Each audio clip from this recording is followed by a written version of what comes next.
Yeah, good morning, Santa Clarita. Welcome in. You're listening to KHTS, your hometown station, 98.1 FM and 1220 AM. This is SCVi and I Lead Schools Eye on the Valley. I am your host, Matt Watson, and boy, did Deborah Harry get my blood pumping this morning. Just really got things started off on the right foot. Our show, as you know, Eye on the Valley, is brought to you by SCVi and I Lead Schools. We are a network of charter schools with campuses in Khtn, Agua Dulce, Lancaster. We've also got a fully accredited online school and a burgeoning homeschool program. Gosh, over 3,200 kids strong in that homeschool program, and still growing. We've still got a couple of spots, so if you're interested in homeschool, if your kid really dug the virtual thing and you're interested in doing it from home, yeah, you can check out iLead Exploration at iLeadExploration.org. Or you know what? We've got all different kinds of schools. We've got the brick and mortar classroom-based school like SCVi, iLead Agua Dulce, iLead Lancaster. We've got the virtual school. So just check out all of our schools at iLeadSchools.org. So we're keeping our eye on education here in Santa Clarita and across the country, really. But like the show says, we keep our eye on the Valley as well, bringing you everything that you need to know about what's what here in the Valley. And we do it all while having a lot of fun, you know. That's one of the things that I built into my contract, is that I don't have to do anything unless I can have a laugh while I'm doing it. I do get in trouble sometimes with that, but if you're not getting in trouble once in a while, you're not doing it right. So welcome in, everybody. Good to have you. You know, the wind is back with us as well. Good old Santa Anas are blowing out there, and hopefully those will subside as we head into the weekend. But I ain't worried, because, you know, and I'm really excited about this one. We've got an amazing show for you today. And I know I say that every week, and I believe it. I believe it. You know, producer Sarah always does an amazing job booking the show. But today, Sarah, I know you're out there. You absolutely killed it. Check this out. Coming up in just a couple of minutes, actually about a minute or so, we've got one of SCVi's favorite facilitators, adored by his students and their families alike, Dustin Lengning. He'll be here talking about some of the projects that he and the rest of the 8th grade team are running with their students. And I'm telling you, 8th grade was never this cool. And in hour number 2, we have got attorney at law and great all-around guy, Brian Koegle. Brian is a partner at Poole, Shaffrey, and Koegle LLP, and an expert in employment law. So he'll be here sharing what's new in 2022 in employment law, what employers and employees need to know heading into this new year. And then at the end of the show, I'm going to ask Brian when he comes in, because he's going to be coming in studio. I'm going to ask him if he can stick around and play with us for a little while. If you've ever listened to the show, you know that we end the show with Big T's 5 minutes of fame. Well, Big T is out today, but from what I understand, he's sending in a sub. He called in a subcontractor for him, and he's sending in the replacement this morning. So I'm not really sure what that's all about, but we'll have to wait till the end of hour 2 to see. So stick around with us. We're going to have lots of fun. So let's just go ahead and get right to it. As I mentioned, my first guest today is Dustin Langning. Dustin is one of the most passionate, energetic, and innovative educators I've ever met, and I've been doing this for over a quarter century. Dustin is known for the incredible connections that he makes with even the most challenging of students. He earned his bachelor's degree in psychology with a double minor, check him out, working overtime, with a double minor in sociology and history from Chapman University. He holds a multiple subject teaching credential, earning the recognition of Credential Student of the Year in 2009, graduating with honors. He was awarded the Endeavor STEM certificate through NASA and Columbia University. How cool is that? And he's currently working towards a master's degree in curriculum and instruction. And he's currently growing as a leadership intern at SCVi. All of this while working full-time in his 12th year as an 8th grade facilitator. He's one of those teachers that kids look forward to before they have him, and then remember him fondly for years afterwards. Dustin is a founding member of the project-based learning team that helps expand the iLead vision to each of our new campuses across the country. He and his teaching partner were co-recipients of the 2017 SCVi Founders Vision Award.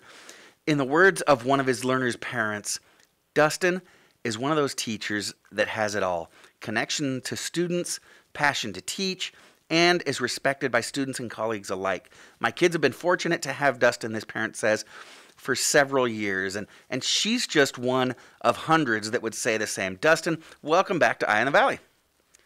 Hey, thanks for having me, and thank you for that wonderful bio. It just makes me smile, realizing sometimes what our impact is, and, it's just a constant reminder, especially when things get tough in the classroom. So thank you for that. Hey, thank you, and that's a good reminder. Things have been tough for a couple of years now, and it's funny. You're familiar with it, Dustin. There's a venue in our organization where we run a video clip all the time that talks about we as Americans, as a society, how we're good at heart attacks, not so good at cancer. We're good at the short-term emergencies, but not so good at the long-term. And well, we've been in this crisis now. It's no longer short-term, and you guys as teachers have been really up against it. But you're right. It is that reminder of why we do what we do that sustains you guys, isn't it? That's right. Yeah, man. Pretty much. I think when COVID really struck, it threw everybody for a loop. But because of us here at SCVi, we're always so used to kind of doing things a different way and always trying to stay on the kind of front leading edge of doing things differently and doing the best things for our learners and our parents, that we just kind of fell right into it and fell right into place. We left that Friday, March, what was that, 13th or 14th? It was Friday the 13th, yeah. We were ready to go on Monday with a brand new kind of online instruction, and we just kind of hit the ground running from there. And I think that really speaks highly of our school, our administration, and our network as a whole. Yeah, I agree with you 100%. We've talked about it on the show before, how amazing it was that we were able to pivot when the pandemic first hit, literally overnight, and you guys went virtual, over that weekend. It was really amazing. But let's go back, even further back than 2 years ago. Let's go back about 12 years ago now, I guess it was, Dustin. Here you are. You're the golden child coming out of Chapman University, Credential Student of the Year. How did you find us? What brought you to SCVi? So weirdly enough, my mom was a kindergarten teacher here. There was a big recession out in Lake Los Angeles, and my mom was looking for something a little bit different.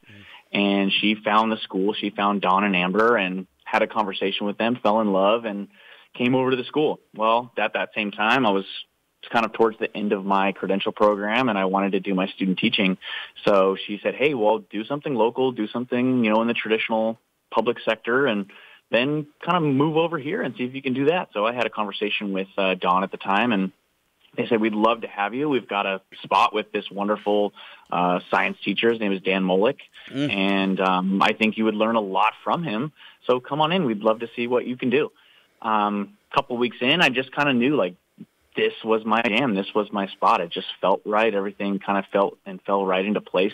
As soon as I finished my that particular unit of time, I got great reviews from my supervising facilitators, and Dawn offered me a position, and kind of the rest is history. I luckily had an opportunity to finish out that school year too, and the school year that I jumped right into.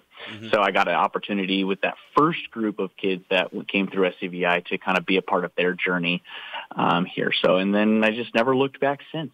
Yeah, very cool. And you're absolutely right.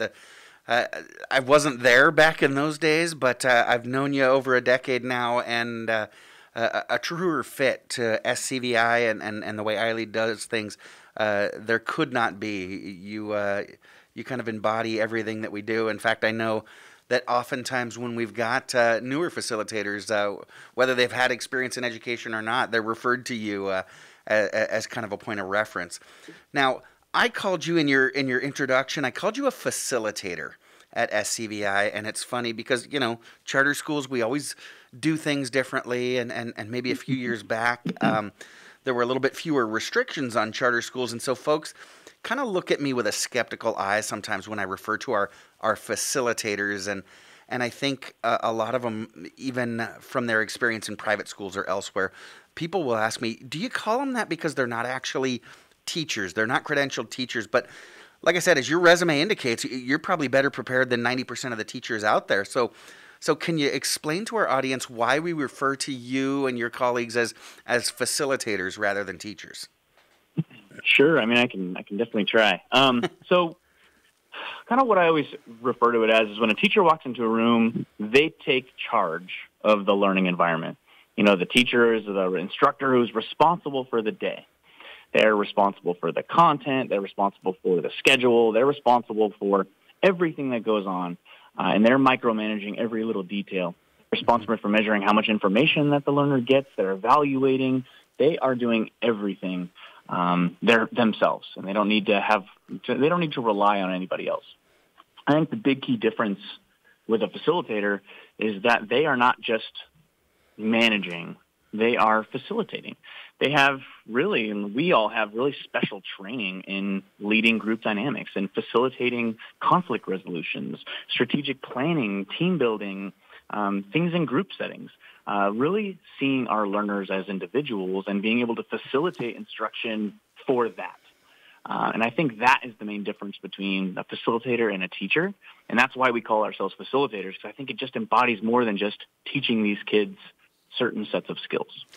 You know, you're absolutely right. And I've never really crystallized it in my mind this way. But as you were talking, I was thinking, you know, we don't teach them what to do. We teach them more how to do it for themselves. And you know, that Right. becomes blatantly obvious when you're in your classroom, Dustin. It's typically you're in a space where it's two classrooms kind of combined, and so you've got, you know, 40, 50 kids in there with two facilitators, and sometimes it's hard to locate you guys, right? Because you're just in there working with and among the learners who are all kind of self-directed, and along with that term facilitator, we've got several other terms, right? We've almost developed our own language at iLead. You know, teachers are facilitators and students are learners. But so we call things differently because we intend to be different. We intend to push the envelope to make sure that education, at least the way that we do it and the way we're leading to do it, that education continues to evolve with the way young people continue to grow and develop and learn. And so in your mind, Dustin, what's that key SCVi difference? What makes us special? What is it that's unique about what you do in the classroom that makes the difference for your learners? Because I know you see it, Dustin. You're a humble guy, but if I can see the difference that you and your colleagues are making in the lives of your learners, then you've got to be able to see it. What is that SCVi difference? Can you kind of sum that up in a nutshell?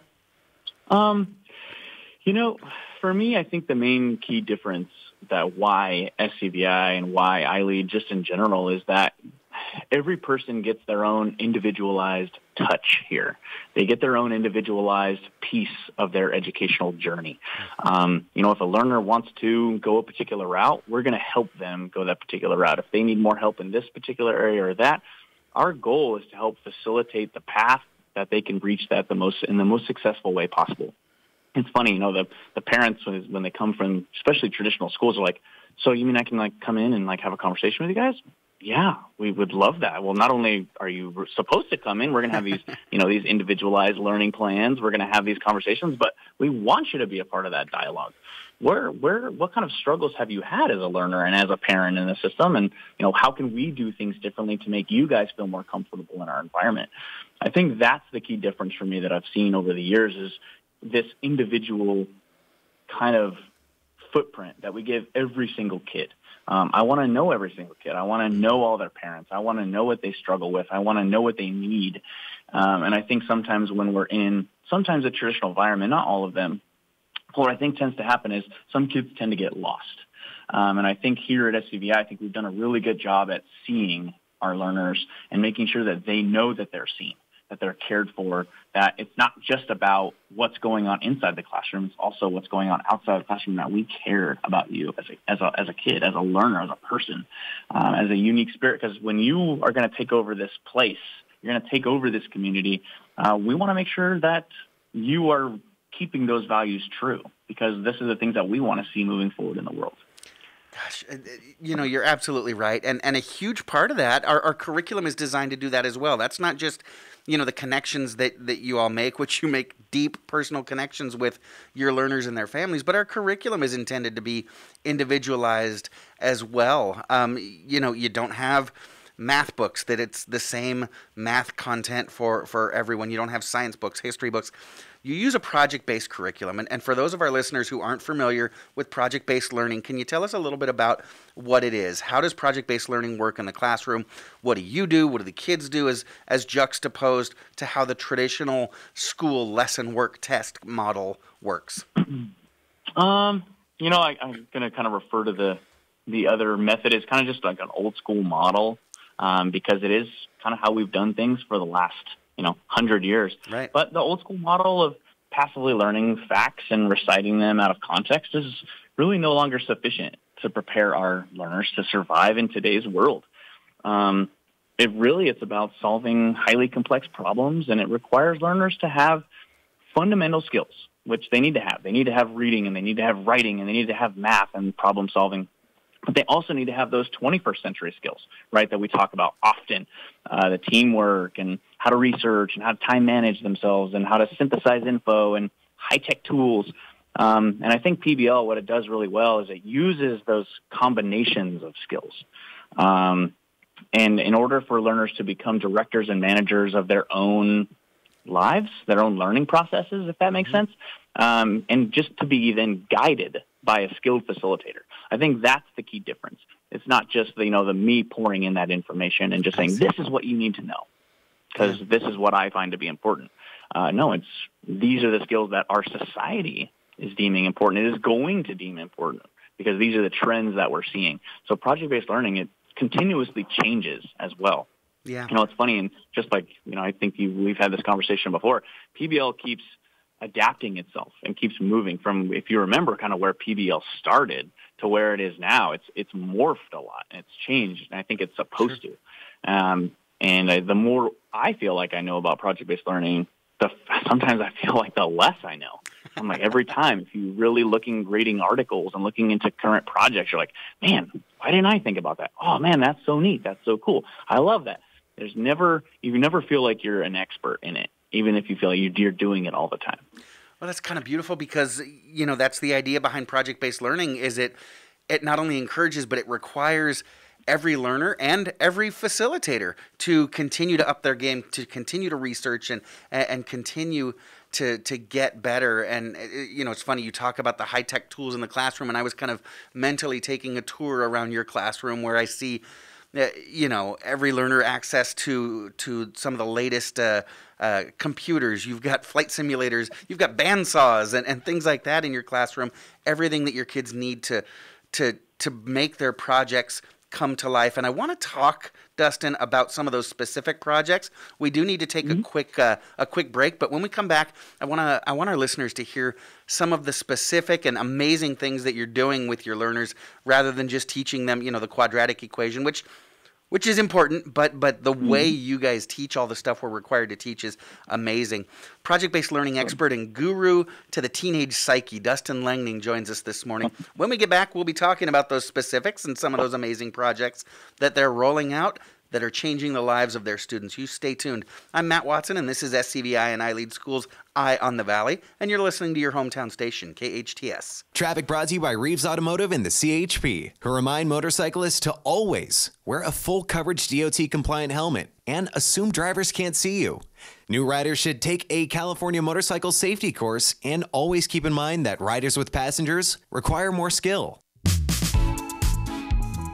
February's Senior Free Month at the San Diego Zoo Safari Park. Visitors 65 and older receive free admission all month long. Whether you choose to get up close to your favorite wildlife, explore our unique habitats, relax with a drink and a view at Kimajami Overlook, or come along for an unforgettable safari adventure, there's something for everyone and countless memories to be made. With each and every visit, you make it possible to save wildlife worldwide. Guests must present their valid photo ID at any safari park ticket window to gain free admission, parking not included. San Diego Zoo Wildlife Alliance is an international nonprofit conservation organization that operates two world-class parks, the San Diego Zoo and the San Diego Zoo Safari Park, and empowers people to connect with plants and animals, develop an understanding of nature, and contribute to safeguarding wildlife everywhere by becoming wildlife allies. Visit sdzsafaripark.org and find out how seniors have free admission throughout February. Comfort Keepers provides your loved one with loving in-home care. Miles McNamara, certified senior advisor and owner of Comfort Keepers in-home care. Our caregivers can help you in your own home, enhancing independence, creating safety and comfort. Our Comfort Keepers provide companionship, meal preparation, medication reminders, assistance with personal care, and even transportation to doctor's appointments. If someone you love can use a helping hand at home, visit comfortkeepers.com. Or call 287-4200. KHTS strives to give the Santa Clarita Valley all the information they need. And when our computers aren't working the way they should, we call Resurgence, your true source for IT. Resurgence provides outstanding customer service while also providing the highest technical ability. They strive to do what's best to improve and protect your business. For more information on Resurgence, call 349-4114 or visit resurgenceit.com. Santa Clarita, bedbugs are taking over our city. They've invaded our homes, our businesses, and most importantly, our sleep. If you have suspicious bites that appear nightly, or have a bug that you need ID'd, your best option is to make one call to All Pro. We offer a 100% guarantee that your bedbug issues will be solved with heat in one treatment. No need to tent or spray your house with chemicals. Heat is all you need. Call 661-298-2200 or text me a bug picture to 661-645-0540. It's time to sleep tight again, SCV. It's time to enhance your natural beauty at Khtn Medical Spa. Select from a large menu of services, including an assortment of fillers that can be used in the face, lips, hands, and a variety of other body parts. Get rid of that double chin with Kybella, an injectable treatment to permanently destroy fat cells under the chin. Khtn Medical Spa also offers Botox, Dysport, and Xeomin to help reduce severe frown lines. Experience rejuvenation at Khtn Medical Spa, located on Valencia Boulevard next to City Hall. Call 753-3434 or go online to htnmedicalspa.com. Your hometown station. KHTS is the only station I listen to. 98.1 FM and AM 1220.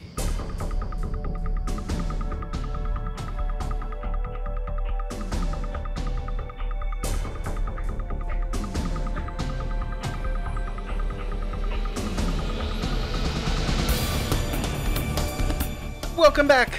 You're listening to KHTS, your hometown station, 98.1 FM and 1220 AM. This is Matt Watson, and you're listening to SCVi, and I lead Schools Eye on the Valley.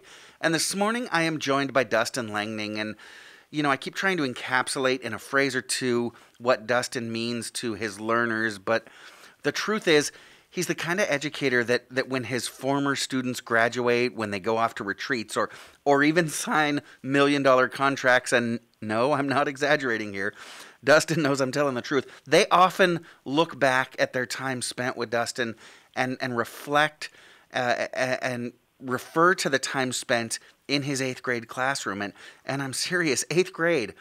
Who can talk to an 8th grader? Well, Dustin can. He's figured it out. He's kind of cracked the code, and who wouldn't want that for their 14-year-old? So Dustin, let's talk about that, because it's one of those things I've always said. It takes a special person to teach middle school, because it is kind of a special, and yeah, some folks might put air quotes around that. It's a special time of life.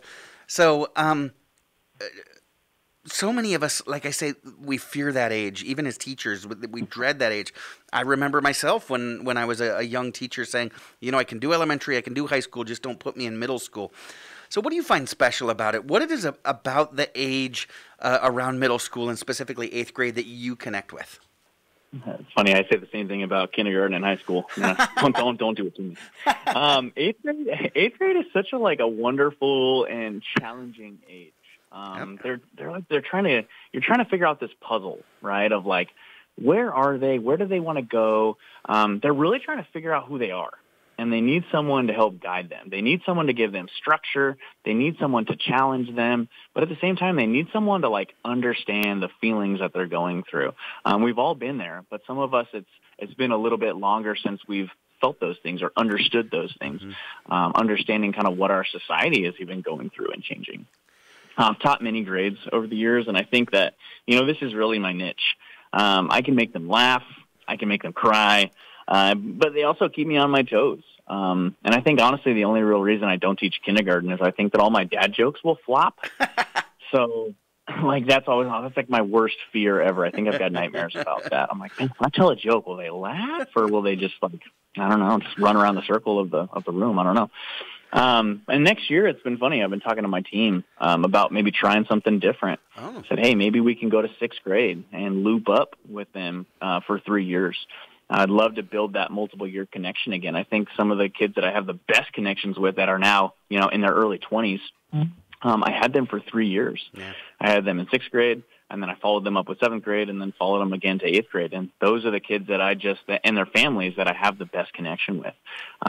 Having sometimes kids for a year is just not enough time. So I'd love to have that opportunity again, as scary as it is to go back down and try a different grade. I think that might be something that might be worthwhile. So I'm trying to talk my team into it right now. I love that you're always willing to take on a new challenge. And it's funny, you touched on something that I've noticed about what you and your colleagues specifically in 8th grade do with your kids. See, if you've ever taught 8th grade, or, there's anybody that's ever taught 8th grade knows that you can't teach 8th graders because they're just too preoccupied with trying to figure out who they are and who they're becoming. But Dustin, you guys cracked that nut by putting it out on the table like when they first walk into the classroom, right? That the first project you guys roll out is that identity project where you say, okay, you guys are so preoccupied with figuring out who you are, let's figure it out. And then you pull a fast one on them and you dump a little curriculum in there, right? So can you talk a little bit about that identity project? Yeah, sure. I mean, it's something that we've been doing for a long time. We've been doing some form of the identity project for a long time, because I feel like it is such a great connection into kind of their transition into 8th grade, and then, of course, that transition then into the kind of the rest of their lives. Who are you? How do we define who you are? It's always one of my favorites because, like I said, 8th graders come to this crossroads in their life, and they have to figure out, like, which path do I want to take? How do people see me? How do I see myself? How does society view me? And then what kind of instruction can we, like, fit in there? So we start looking into, like, chemistry and compounds and basically how elements change who they are depending on the other elements that they hang around with. So I sneak in there, like, ionic and covalent bonding. I get an opportunity to sneak in there about atoms and molecules, and we have those really fun conversations. And then in history, we're starting off with the Declaration of Independence, right? So it's like, oh, well, we declared our independence from Britain because we determined that it was no longer useful for us. It was not sustainable to us. We have all these issues. We have all these grievances. And then we figured, man, I wonder if we can have the kids do the same thing. Like, they've got grievances against whatever. How can we tie that in? And then we go, ooh, I know what it is. What do they feel is holding them back? Just like, the colonists at the time, they felt like Britain was holding us back, and here's all the grievances, and here's the things we've tried. What if we have the kids do the same thing? What grievances do you have about a trait that's holding you back? Do you consider yourself a procrastinator? Someone who's got this anxiety that's been holding you back? It might be time management. It might be maybe your self-image, whatever it might be. Let's talk about that. Let's really break that down. And so we teach them about the Declaration of Independence and all the parts, and we do some of those, direct instruction things. And then we let them go. And we say, okay, now you're going to do your own declaration. Have to follow all the same structures as the Declaration of Independence, but now it's more tied to you. And this is why you should care, because we go through the same issues and the same struggles, so we don't have to make the content super boring for them guys. Because you're right. Does the Declaration of Independence really is it really inspire kids? Does it really, like, make them go, oh my God, this is such an interesting content? No. That's why we have to tie it into them and, like, things that they are dealing with and things that they're struggling with. So that's a really fun project for me. And we do the same thing in math. We do the same thing in Spanish, art, all the way across the board. We tie in pretty much every single subject that we can to look through that lens of, like, how do we define who we are as people, as learners, as whatever. And I love how the kids have that opportunity to connect so personally with that curriculum. Something that I've never heard in your classroom, and I've spent a lot of time in there, is, when will I ever use this, right? Because it is that actively, because they're using it right now, that relevant content. Speaking of which, I've seen kids take part of your curriculum that you've been running for a few years now, and literally turn it into something that they do on the weekends, and then a couple years later turn it into a career.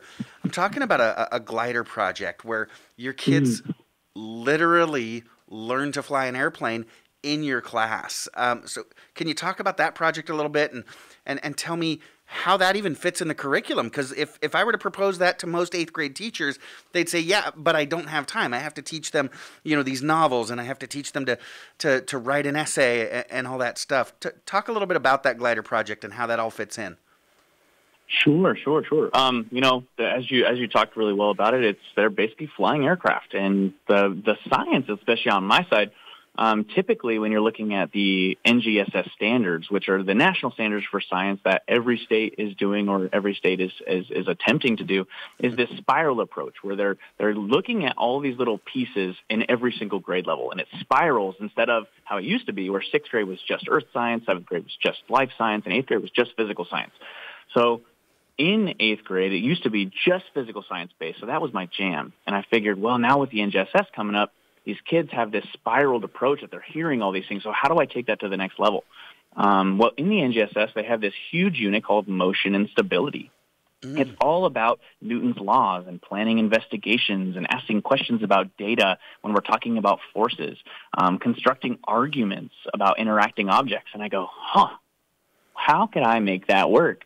And so what we did is with Kathleen Fredette, our STEAM director, is we've designed this project where learners are actually taking those forces of motion, taking that and going, how can I make this the most applicable possible? And we figured airplanes. When at one other time do we have where learners can fly a real aircraft? And this is that particular unit. So like you said, we definitely have had learners that have then got their pilot's license, their glider ratings, went on to school to study this because it really stuck with them. And I think my goal as an educator is always to throw as many things out there as I can and as many opportunities as I can. And they might do the particular project and go, man, that was so cool. I'm so glad I did that. Not something I want to do with the rest of my life, but I'm so glad that I did it. Some learners get down and go, how do I do that for the rest of my life? After talking with Al Bowers, the former director of NASA, I want to do that now. He got to play with airplanes every single day as a job. How do I get to do that? Or having an engineer come in, or someone an electrical engineer come in who works on drones. How do I do that? And it gives these kids an opportunity to see something and see a different aspect of life that we normally would never get the opportunity to be exposed to. And I think that's our job as facilitators and as educators just in general, is allow kids to see what those opportunities are at a really early age so they can start to have some direction. I think what scares kids the most and gives them the most anxiety starting at this age is that they don't know what's next. They're scared about what's next. And sometimes I think what these projects do is they give them this opportunity like, oh, that could be a path I could follow through with. Yeah. And so I think that's kind of like what the glider unit has really done, has given them that opportunity, or many of them, I should say. Yeah, and those of you that are wondering, yes, Dustin has a flight simulator in his classroom, and kids do their portions of their actual ground school there in the classroom at SCVi. And yes, the project culminates with them actually piloting a glider plane, and a motorless glider a mile high that they're flying around up there. It's an amazing and often life-changing project. And again, building all of the rigorous California curriculum that we need to teach. So, Dustin, we've got a couple minutes left. What are some of the other projects that you guys are working on or preparing for the rest of the year? So next thing, well, actually right after Identity Project, we hit, which was a really, really fun, was we did Mars. Because Mars is always on the forefront of everyone's mind. So we always figure, man, how can we get these learners kind of excited about that? So we had one of the wonderful members of NASA make a video for us about how they kind of had a challenge and a task for our guys about figuring out, how do we colonize Mars? Like, what is this really going to look like? And he posed this really great question to them about, if you guys are going to be the first ones on Mars, which is kind of how the timeline is kind of working out, how are you guys going to do this? And it really posed this wonderful question to them, and the learners all go, how are we going to solve this particular issue? once America became what America was, right, after we declared our independence and we had to figure out who we were, we started designing these constructs for government, right? The Articles of Confederation, the Constitution. Sure. Well, are we going to have the same issues on Mars when we go to habitate this new place? Right. Or the moon even? Yes, we are. So how are we going to learn from what we've done in our past? How are we going to learn about the amendments and the amendment process and make this applicable for our kids? Well, we had them create their own Martian governments, and they had to actually run it just like how we run it here. We talked about majority and two-thirds and super majorities, and we had them actually create laws in our rooms, and they passed laws or vetoed laws. It was really, really fun. So that one was really, really neat. And then later on in the year, we're hoping to do something with the Civil War where we can kind of create a really neat experience. But like I said, we got to figure out what that's going to look like in the world of COVID. And I'm hoping we can kind of figure out maybe an event, kind of taking it to the next level, all the while keeping societal issues in our forefront of our mind. Yeah. Yeah, that's a project that you guys have kind of really become renowned for is that Civil War project. So it'll be interesting to see what kind of a twist you put on it this year. Dustin, this all sounds really amazing. And like I said, I know I'm not the only one that's observed it. I hear it from dozens of kids and parents every year that are just so blessed to be in your class. And if you're listening and you're interested in this type of innovative education that just captures the hearts and minds of your kids at some of those most challenging ages and not only prepares them for the future, but prepares them to lead the way into the future, you can get more information at ileadsantaclarita.org. Yeah, that's right. SCVi is ileadsantaclarita.org, or you can call the front desk at 661-705-4820, 661-705-4820. Dustin, we always love chatting with you. You're so much fun and so inspiring. Thanks so much for calling in. I know your kids are waiting for you, but you have a good day and a great weekend. Thank you so much. Yep, I got to go get over to them right now, and thank you again for having me. I always appreciate talking with you. No, it's our pleasure. I am Matt Watson. You're listening to SCVi and iLead School's Eye on the Valley. We will be right back on your hometown station, KHTS. Santa Clarita now has its first respiratory treatment center, RenewMed. Whether you've got COPD, COVID complications, asthma, or emphysema, you no longer have to drive out of our valley for treatment. RenewMed is a comprehensive outpatient rehab facility. Along with respiratory treatment, RenewMed's multidisciplinary team includes physicians, respiratory, physical, occupational therapists, and social service professionals. Experience a new kind of therapy. RenewMed on Lyons Avenue, just north of the 5. Visit renewmedscv.com. That's renewmedscv.com. Save water and save money. SCV Water wants to help you find your fit and take advantage of conservation rebate programs that will help you save. Water your landscape more efficiently. Replace your lawn with water-wise plants. Conduct free in-home water surveys. Cover your swimming pool and more. Find the programs that fit your needs and start saving today. Visit conserve.yourscvwater.com to learn more. That's conserve.yourscvwater.com. Welcome to Dunkin', where you can always try something new, like the brown sugar oat iced latte, made with oat milk. How about a winter blend? Hot or iced coffee, only $2 until February 1st. If you're hungry, try the new omelet bites, bacon and cheddar, or egg white and veggies. Use the Dunkin' app, earn points, and get rewards. Dunkin' has 2 locations in the SCV, Bouquet Canyon with curbside pickup and delivery, or try the Canyon Country drive-thru. Santa Clarita runs on Dunkin'. College of the Canyons wants you to get ready, reset, and go when it comes to your future. Get ready by choosing from a large list of convenient, affordable spring classes. Hit reset by pursuing a degree, certificate, or skills class for that career you've always wanted. Then go to canyons.edu/schedule and sign up for classes today. Get ready, reset, and go at College of the Canyons. That's canyons.edu/schedule. Why did Mercedes-Benz of Valencia win the Dealer of Excellence Award in 2019? Because we strive to provide the most outstanding sales experience. Mercedes-Benz of Valencia COO Chris Paz. We know you have high expectations. Our stellar team will meet and exceed your expectations. That's why we were named Mercedes Best of the Best, placing us in the top 10% of all Mercedes dealers nationwide.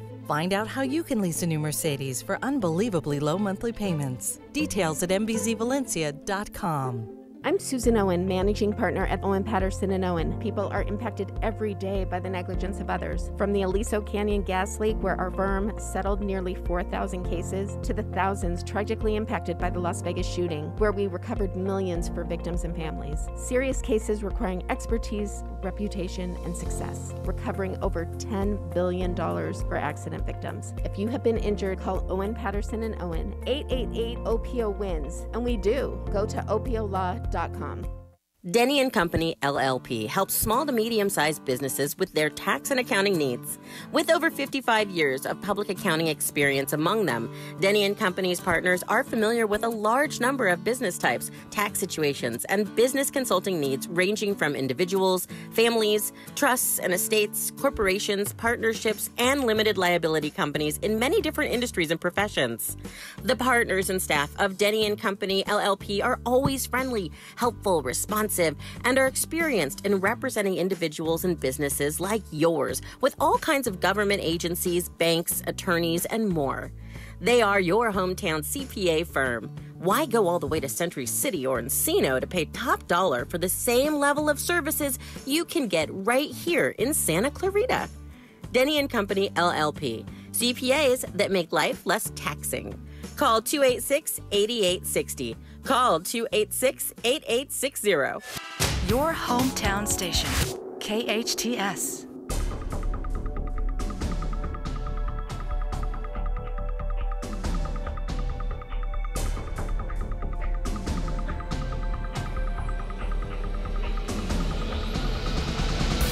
Welcome back. You're listening to KHTS, your hometown station, 98.1 FM and 1220 AM.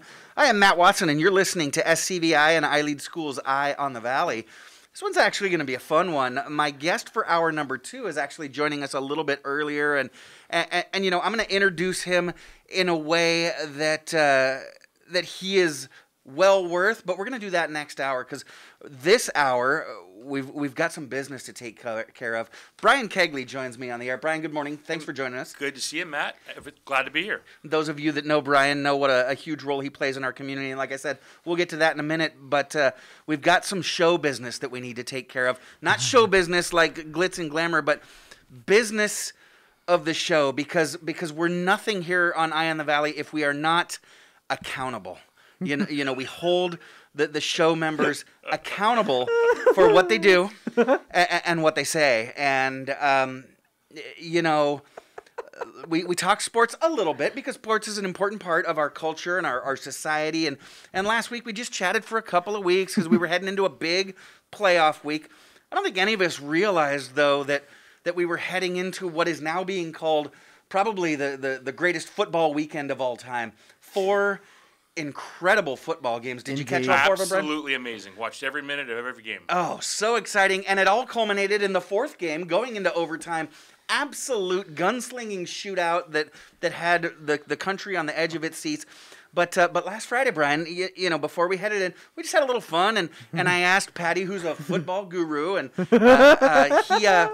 he gave us his picks. You know, we asked, so Patty, going into the weekend, what do you think about the 4 different games? And I want to run it down, right? Because great. He gave us his picks. This will be fun. And you know, he didn't mince words, especially on one game in particular. We'll get to that in a minute. So let's look at the AFC bracket, shall we? Last week, the Cincinnati Bengals played the Tennessee Titans, and I believe you took the Bengals. You took Cincinnati. Joey B, baby, let's go. Hey, you know Joe Burrow is a former Ohio State Buckeye, right? Huh. Did you know that? I do, before he transferred to LSU? Absolutely he was. Really? Yeah, lost the starting role to Dwayne Haskins. Every one of these games will come back to a Buckeye. Watch it. Wow. That is very interesting. Wow. And did you know, think about the poor coaching on that team that would let a guy like that get away? But did you know that Eli Apple was the cornerback of Cincinnati Bengals who made the interception against Ryan Tannehill at the end of the game? You know where he went to school?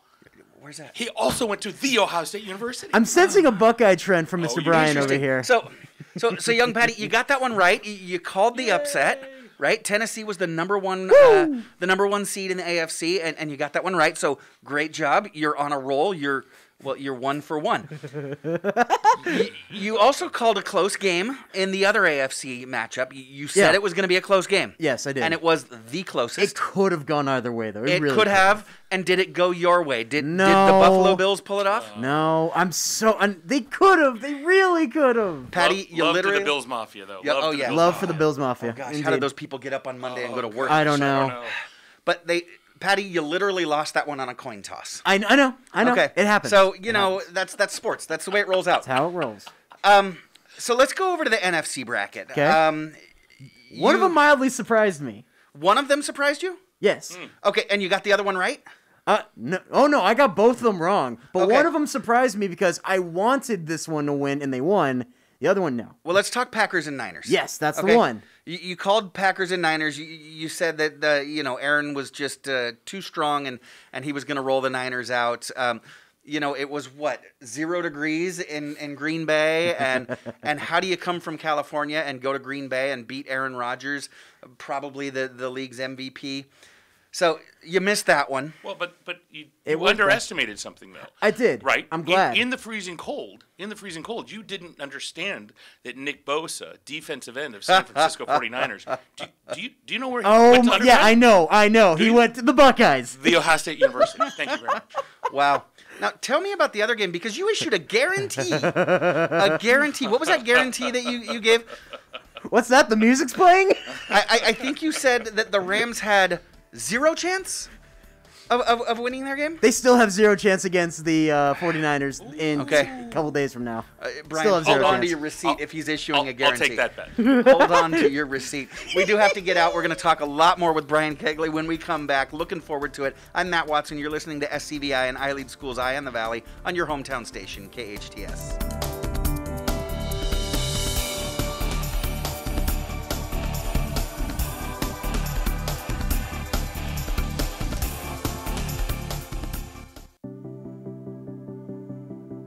SCVi is a tuition-free TK through 12 charter school that gives your child boundless opportunities to think critically and imagine freely. We offer a customized learning program built around your child's unique interests and strengths, with the only international baccalaureate program in all of Santa Clarita. Our approach keeps students and families in step no matter where your learning is taking place.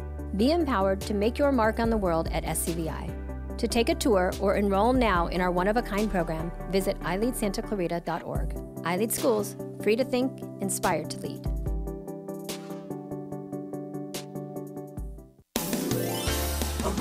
A Royal Suite Home Furnishings has been family-owned and operated in Santa Clarita since 1978. They keep America working by stocking heritage-quality furniture made right here in the USA. With high-end design and thousands of fabrics to choose from, a Royal Suite offers a wide selection of furniture at incredibly low prices. Pay 0% interest with your approved credit for 12, 24, 36, or 48 months. See store for details. Visit A Royal Suite, massive showroom on Carl Boyer Drive near Sam's Club in Santa Clarita. A Royal Suite. Sweet dreams.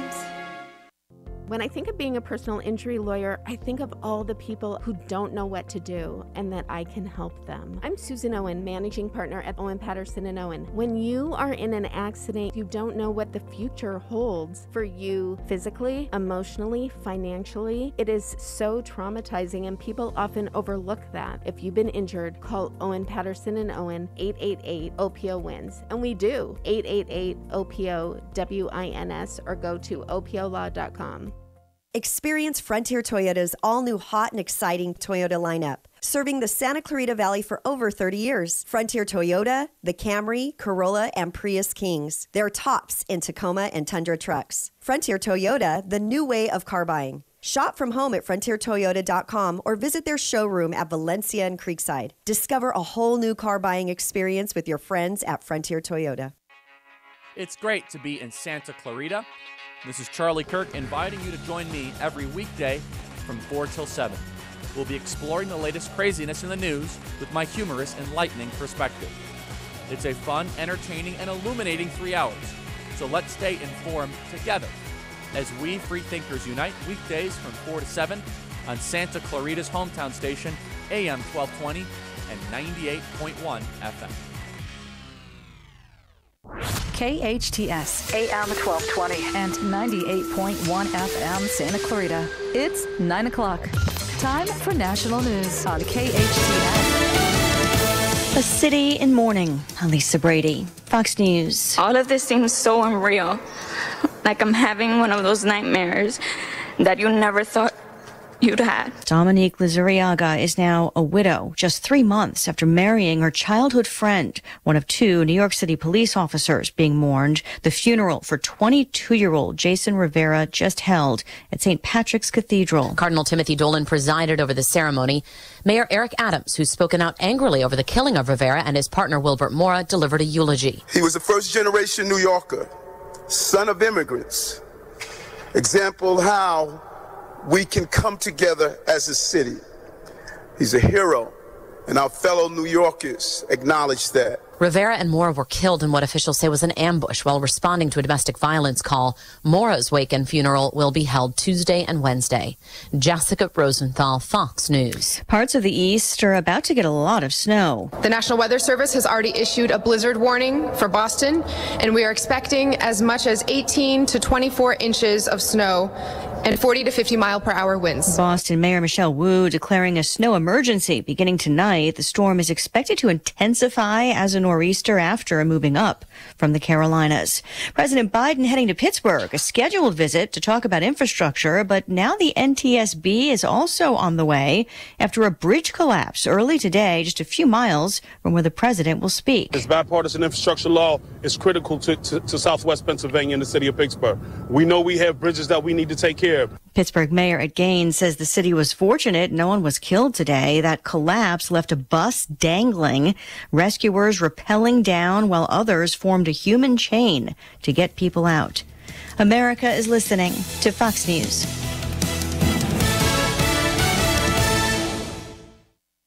When you order your Walgreens prescriptions with same-day delivery, it's possible you'll experience some side effects. Side effects may include joy that you won't run out of your pills, and disbelief at just how crazy fast the delivery came right to your door. Get your same-day prescription refill today on the Walgreens app. To use same-day Rx delivery or 1 to 2 business day delivery, you must be opted into prescription status alerts. It will appear as an option if orders before that store's cutoff time for the day. Certain health plans do not cover or participate in same-day Rx delivery. Check with your health plan for further details. Excludes California. Look, staying healthy isn't easy. Watching your diet, hitting the gym, avoiding stress. But a good night's rest helps boost your overall health and wellness. And it couldn't be easier. The Sleep Number 360 smart bed effortlessly adjusts and responds to both of you. The result? You wake up ready for anything. Proven quality sleep is life-changing sleep. Don't miss our weekend special. Save $1,000 on the Sleep Number 360 Special Edition smart bed, plus special financing. Ends Monday. Special financing subject to credit approval. Minimum monthly payments required. See store for details. A graphic novel depicting the worst of the Nazi regime is bumped by a Tennessee school district. The Pulitzer Prize-winning graphic novel by Art Spiegelman titled Mouse is given the boot by the McMinn County School Board from its curriculum during a January 10th meeting due to inappropriate language and an illustration of a nude woman.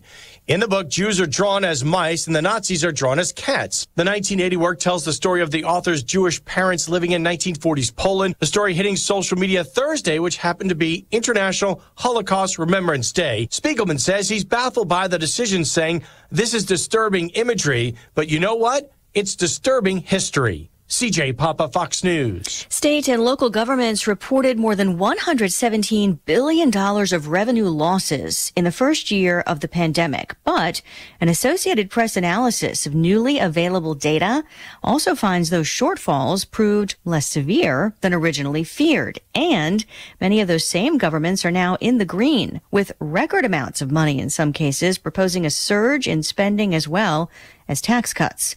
Florida drivers may save some money at the pump if the governor gets his way. Gas prices nationally are high due to supply cuts and inflation, but Florida's Governor Ron DeSantis is now pushing his legislature to cut the state's gas tax, which will cause the price consumers pay to drop for a while. $1 billion in gas tax relief. It's $3.31 for unleaded this morning when I'm coming in. That's a lot more expensive than it was. Florida pays slightly below the national average for gas. California pays $1.30 more per gallon. In Broward County, Florida, Eben Brown, Fox News. Wall Street's picking up steam, at least for now. It's been a roller coaster week. The Dow is up 213 points. I'm Lisa Brady. This is Fox News.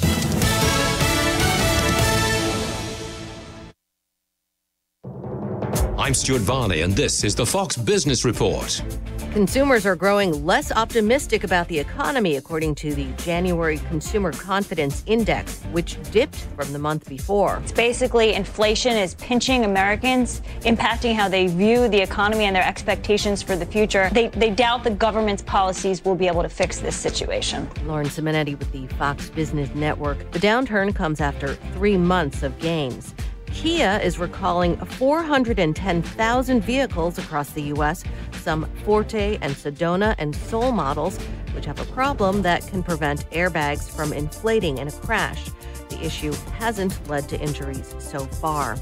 And Colgate-Palmolive says its earnings fell in the most recent quarter. It's blaming the COVID-19 pandemic, which it says is impacting demand for some of its products. That's your Fox Business Report. I'm Lillian Wu, invested in you. Puerto Rico is the new go-to destination for investment opportunities, and Impeller is the new online tool that connects investors with innovative projects seeking capital on the island.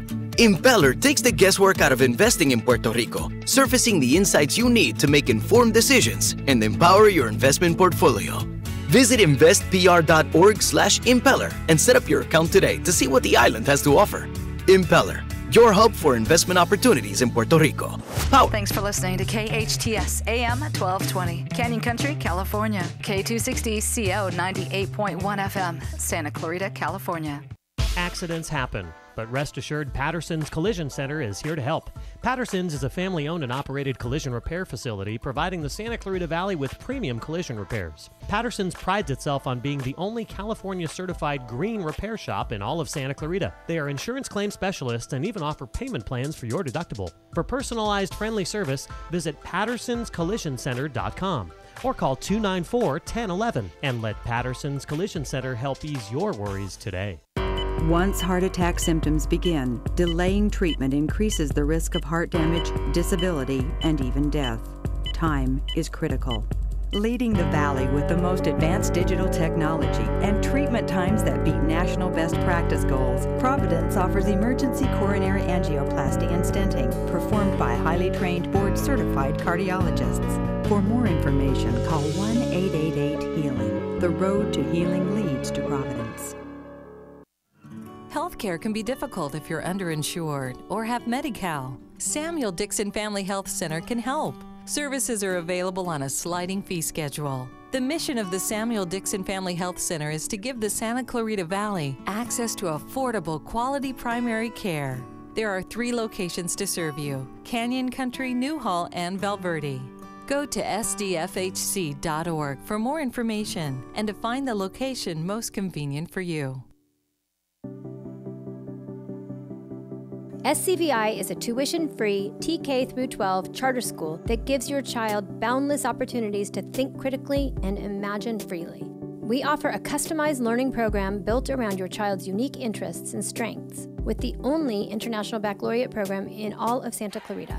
Our approach keeps students and families in step no matter where your learning is taking place. Be empowered to make your mark on the world at SCVi. To take a tour or enroll now in our one-of-a-kind program, visit iLeadSantaClarita.org. iLead Schools, free to think, inspired to lead. The following is sponsored programming and does not necessarily reflect the views or opinions of KHTS or its ownership.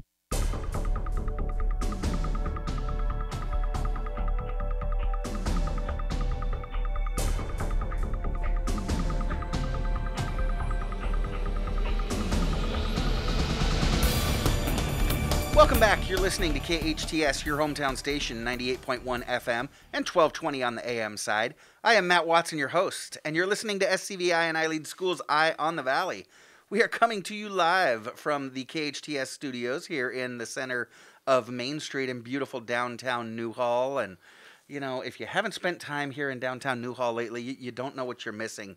You know, I had dinner across the street here at Reyes Winery on Main. Absolutely. Have you eaten dinner there Many recently? times. Love it. Oh, So good. Had dinner for the first time just last week. It was amazing. You just heard his voice. You heard him last break. I'm really excited about my next guest.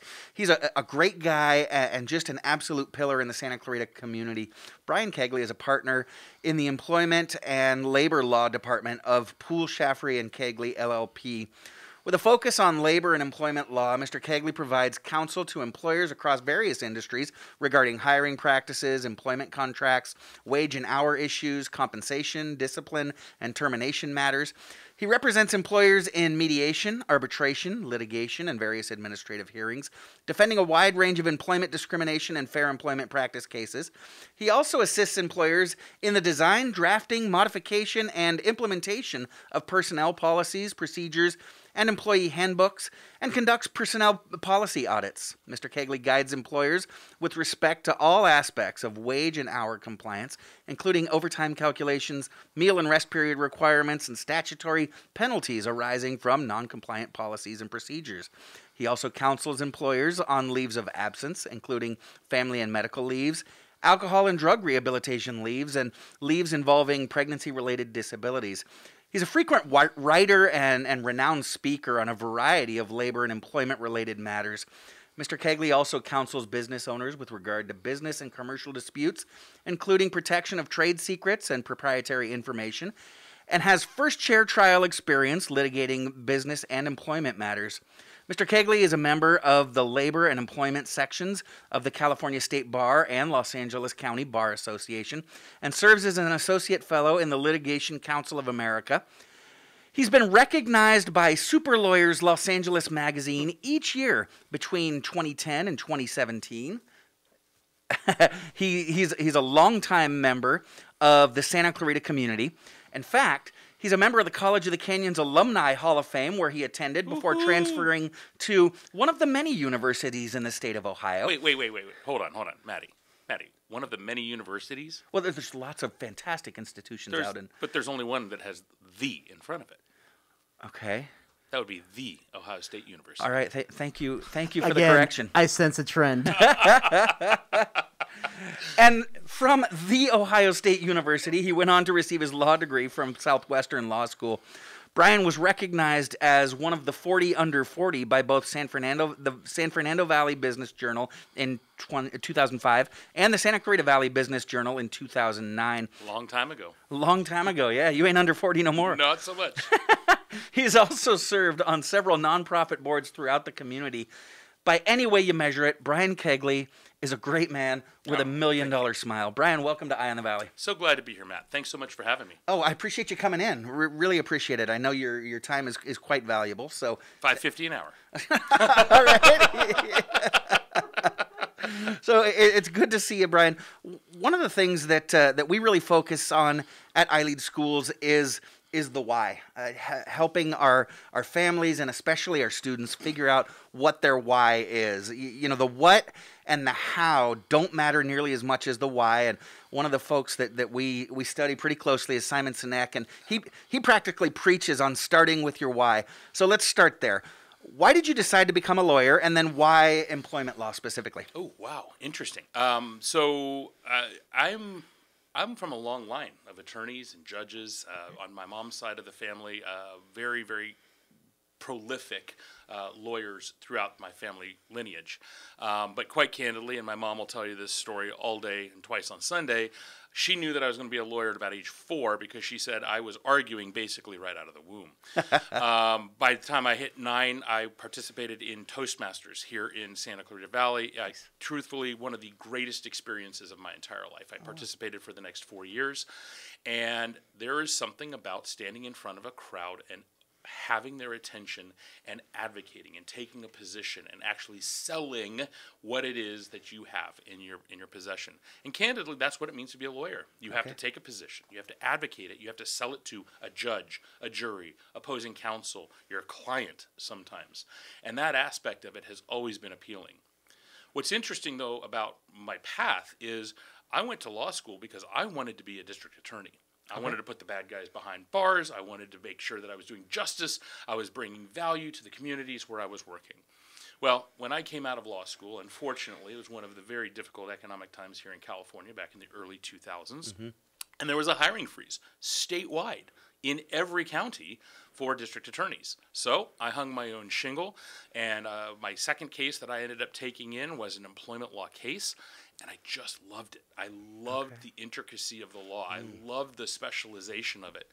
About a year and a half later, that's when I joined with David Poole and John Schaffer. I was brought on as a young associate, young, arrogant little attorney. Man, I look back at that kid and I go, what were you thinking, boy? But I told him, I said, listen, I'd really love to build an employment practice. And they supported 100% where I was going and what I wanted to do. And what's been great about the evolution of my career has been I have now reached a point where I can help businesses stay out of trouble.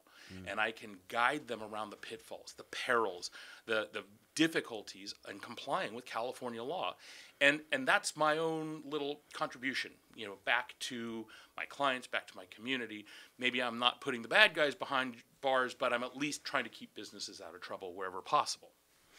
Well, yeah, and an incredible service to the community, especially here in Santa Clarita, where small business is such an important part of our culture, of our economy here. Continuing with your why, but stepping outside the office and talking about what you do in and among the community. Obviously, your practice keeps you very busy. You've got an amazing family, a lovely wife and kids, and that all keeps you really, really busy, yet you continue to find time to volunteer for board after board of these different nonprofits. I'm looking here. The College of the Canyons Foundation, Hands on Santa Clarita, the SCVi Youth Project, Henry Mayo Hospital Foundation Board. So why is it that serving in the community is so important to you as well? Well, you know, I was brought up in a way that legacy is important, but being able to be a contributing factor to where you live is more important. Giving back, giving your time, your talent, your treasure in the area where you live is really part of who I am. And I love being a part of a business community and a home community. I mean, listen, I lived here for 39 years. And I will always call Santa Clarita home, regardless of where I reside. And there's a part of this that is, this community is very unique. It brings people of all different backgrounds, socioeconomic, racial, identifying factors. They all come together and form this really cool, fun place to live. Yeah. And you mentioned downtown Newhall. I mean, we both grew up out here. We know what this used to be like. And nobody would go to downtown Newhall. And now it's a destination. Now, not just people from Santa Clarita Valley, but from people all around Southern California come here because it's an attraction. And that is good for our community. And so little contributions here and there where I'm able to contribute some of my effort, some of my energy. To me, it's a small drop in the pan just to be able to build a better place for everybody to be. Yeah, these organizations and our community are so blessed to have you. You know, I've heard from some of the folks that work with these organizations or sit on some of the same boards, and you know, whenever labor law changes or there's an issue, and you say, I hear people say, oh, you know what, we're not too worried about it. We got the greatest guy on our board. He'll walk us through it, and they're talking about you. So I promised our listeners that we'd get into specifics on labor law because California is a really difficult place to navigate for employers. Oftentimes there's so many different requirements and things are constantly changing.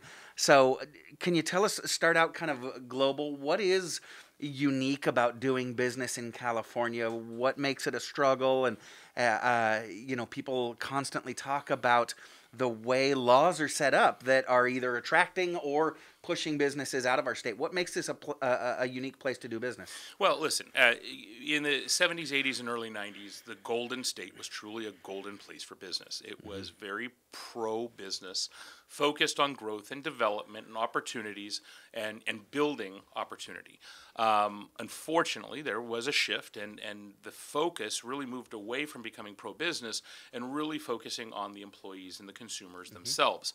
Now, righteously in a lot of ways, right? Because no one's to say that 100% of businesses out there are good.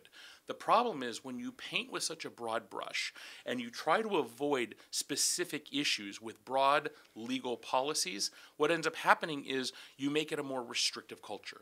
And it makes it very, very difficult because there are highly regulated areas, there are highly legislated areas, and then over the last 20 years, we've seen judicial decisions that have come down that you stand back and you shake your head if you're a business owner going, what in the world is this court thinking? Do they not understand how business works?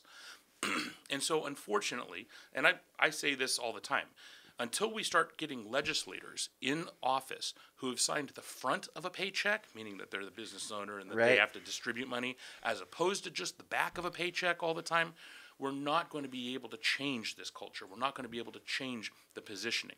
And so my idea on this is always, look, we've got a tough situation. You know, we've been given a whole bunch of lemons. What are we going to do? Let's make some lemonade out of it. And if we're able to make sure that businesses understand the rules of the road, then they can comply. Now, there are some businesses who will always choose not to comply. That's their business. Sure. But understanding that they're taking on huge risk by doing so. So the importance is knowing what you need to do, and then you decide what to do with that knowledge. It's like every area in life. Well, you remember back to G.I. Joe in the 80s, right? Yeah. Knowing is half the battle. There you go. That's my mantra for my legal profession. Okay, perfect. So it's really important that folks are tapped into the resources to guide them as they launch new businesses, as they grow businesses, open up new veins. We mentioned, Mr. Reyes across the street had a beautiful winery up the road here in Agua Dulce, decided to open up a restaurant. Right. And so as folks are growing, what are some of those common mistakes or pitfalls that you see new businesses get hung up on if, for example, they don't have the proper guidance of someone like yourself? Right. Well, we always start with rule number one is documentation. Employers and small business owners hate having to go through the rhetoric and the monotony of maintaining good documentation. But if you're not taking those steps preventatively, you are going to find yourself in trouble. Just as simple as that. It's not a question of if, it's a matter of when. Documentation is key in these processes. And if you've got everything set up front and you basically do it slowly as you go along, perhaps it may just be as little as 20 minutes per week that you have to do. But if you're not documenting your events and your actions and your employment decisions very well, it will come back to bite you. I can almost guarantee it.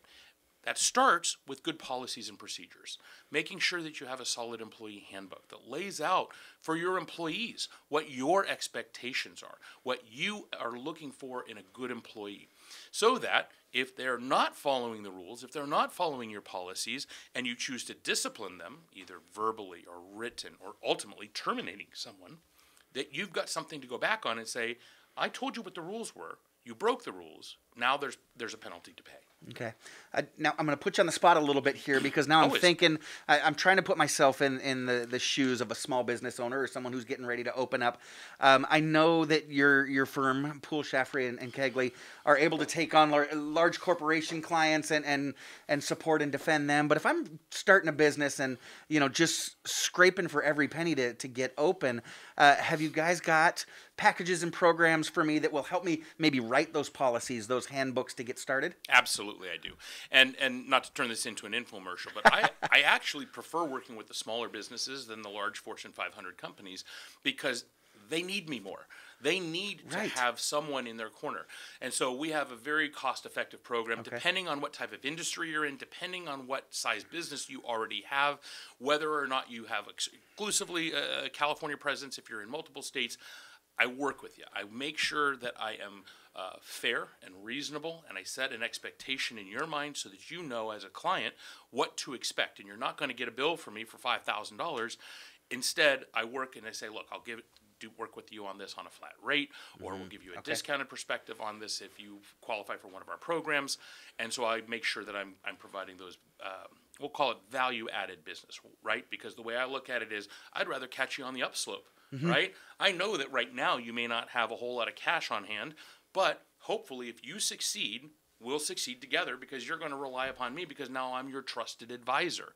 And as a trusted advisor, I'm not just your source for employment issues. I'm your source for anything that comes along in your business. If you start buying real estate, we've got real estate partners. As you start to develop your corporate structure and you bring in partners or shareholders, we've got someone who can set up buy-sell agreements. Hopefully, you never have to go through bankruptcy because we don't do bankruptcy.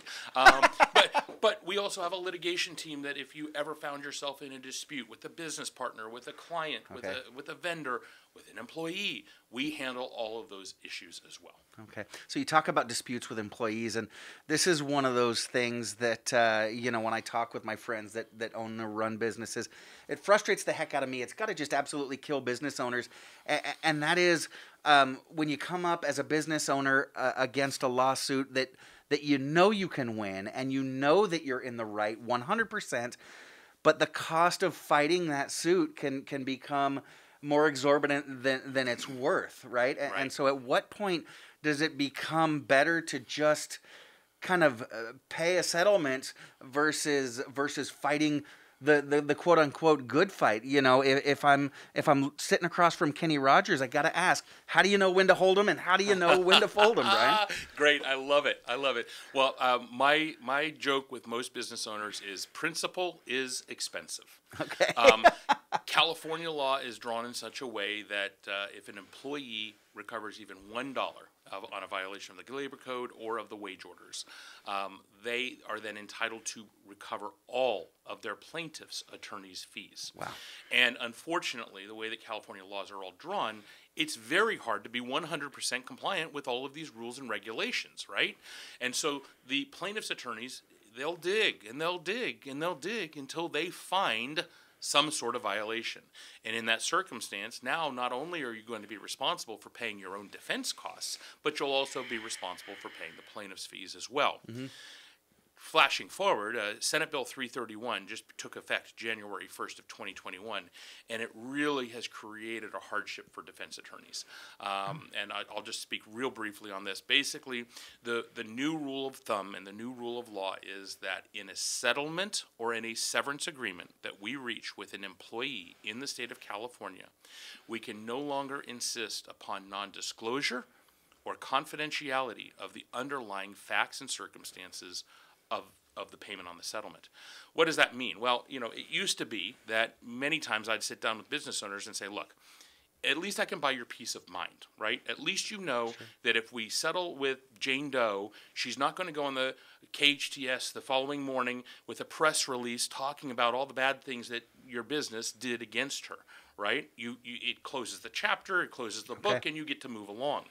Well, the legislature has now removed that. That is no longer an asset that I can use in my discussions, in my negotiations with counsel, because the viewpoint of our legislature is we want people to come forward. We want people to talk about what has happened to them. Really, this arises, it arose originally from the Me Too movement, if you remember that back in pre-COVID, when it was the hottest discussion point, right? Sure. We want people to come forward and say, me too. I also was subject to sexual harassment in the workplace at XYZ Corporation. But now it's been taken to a different level. We're not just talking about sexual harassment cases. We're talking about discrimination matters. We're talking about retaliation claims. Sure. We're talking about multiple wrongful termination or wage and hour issues. So unfortunately, the legislature has once again kind of tied one of my arms behind my back on a tool that has been very helpful in getting some of these cases settled in the last 20-something years. Wow, it can be so challenging. And it's funny, one of those words that gets thrown in front of the phrase business owner is wealthy, right? We think of someone that owns a business as uber rich when oftentimes, they're feeding their kids mac and cheese to get by so that they can continue to grow their business, to pay their employees. That's right. And especially through COVID. I mean, when we had all of these closures, people were paying their employees and not drawing anything for themselves because they wanted to make sure they were taking care of their people. I truly believe, and maybe it's a slightly naive position, but I do believe that most people are good. I do believe that most business owners want to do right by their people. Yeah, I believe that too, and you're right. There are folks that know what's right and wrong and choose wrong, but those are few and far between. You know, you mentioned SB 331, but there's a lot of other labor laws that are new for 2022, and I want to get into some of those. We're going to take a quick break, Brian, and we'll talk about those when we come back. Employment law expert Brian Koegle, partner at Poole, Shaffery, and Koegle, joins me this morning. We've got more with him when we get back. I am Matt Watson. You're listening to SCVi and I Lead Schools Eye on the Valley on your hometown station, KHTS. Healthcare can be difficult if you're underinsured or have Medi-Cal. Samuel Dixon Family Health Center can help. Services are available on a sliding fee schedule. The mission of the Samuel Dixon Family Health Center is to give the Santa Clarita Valley access to affordable, quality primary care. There are 3 locations to serve you: Canyon Country, Newhall, and Valverde. Go to sdfhc.org for more information and to find the location most convenient for you. The most dangerous threats facing our nation are investigated, chased down, and solved by the FBI. The world is absolutely a scarier place today. Discover the largest and most complete collection of real artifacts on tour, spanning the most storied FBI cases in our history. You can run, but you can't hide. Investigate 9/11, the Unabomber, Bonnie and Clyde, and more. FBI. From Al Capone to Al Qaeda. Now open at the Reagan Library. Don't miss it. This is Carl Goldman. The past 2 years have been challenging for all of us. That's why I want to tell you about the incredible products at MyPillow. Their Giza sheets and mattress covers are spectacular. Now you've got to try their towels. Mike Lindell, the inventor of MyPillow, is changing the game with his 6-piece towel set. This set is made with U.S. cotton, making it extremely absorbent. The set comes with 2 bath, 2 hand towels, and 2 washcloths, typically retailing for $109.99. For a limited time, you can get this set for the low price of $39.99 with promo code KHTS. Remember, all MyPillow products come with a 60-day money-back guarantee. Just go to MyPillow.com and click on the radio listener specials to get this insanely low price of $39.99 on the towel set. Enter promo code KHTS or call 800-973-3927. That's 800-973-3927. Use promo code KHTS. When you think about your next place, maybe even your forever place, are you hearing more of this and less of this? Introducing 5 Point Valencia, a vibrant new community coming to the Santa Clarita Valley. A place with parks, trails, and fresh architecture, all tuned to the way people want to live today. New homes for all, with prices to match, from the low 400,000s to over $1 million. Learn more at Valencia.com. Your hometown station. KHTS is the only station I listen to. 98.1 FM and AM 1220.